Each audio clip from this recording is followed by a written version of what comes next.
I'm watching through some of your Zack Snyder coverage last week and saw this comment in one of them. Zack Snyder is a pretentious Michael Bay. What are your thoughts on this comparison? I think there might actually be a little bit of truth to that.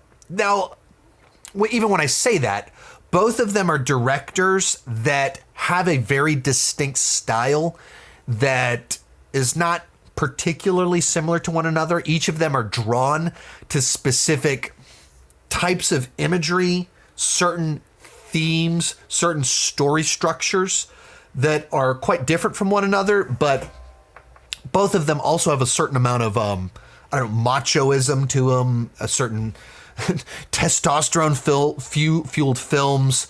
They're known for their visuals and how they shoot their action. Both of them seem to be rather fond of the human physique in its peak condition. Zack Snyder seems to enjoy that in both men and women. Michael Bay seems to prefer that in Megan Fox. But there's similarities while also being very clearly distinctly different directors. For whatever reason, there kind of has been this scenario where people have elevated Zack Snyder and treat him in a very specific way. And because of that, I think there is kind of a bit of a sense to where there can be perhaps a pretentiousness to some of the way that he discusses things.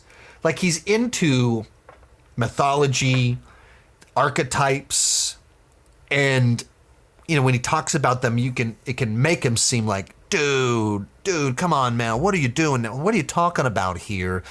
It can come off more pretentious because of the way he discusses them. But you can look at Michael Bay's films in his own way. He has his own reverence for like Americana and like so many of his movies, starting with The Rock, and then especially with Armageddon, kind of created this like big global sense, and the way that he views the military. He has his own things that he's passionate about.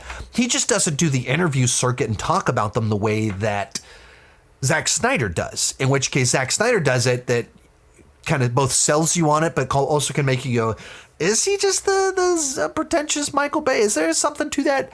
Like, I don't think it's terribly far off. And even when I say that, I think both of them have a lot more to offer than some people give them credit for, but both of them also have very obvious faults when it comes to storytelling and their own worst tendencies.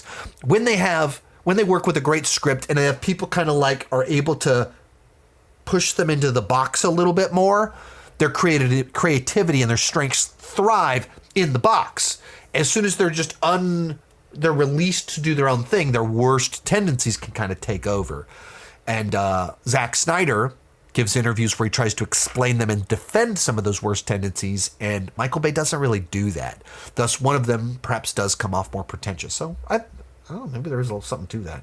Most of these clips are pulled from my Patreon live streams. I do about 6 live streams every single month. For $2 per month, $20 per year, you can get access to all the exclusive videos and live streams. For $5 per month, you get your name on my end card. At the top tier, you get a 30-minute video chat with me each month. The link down below in the description has more information.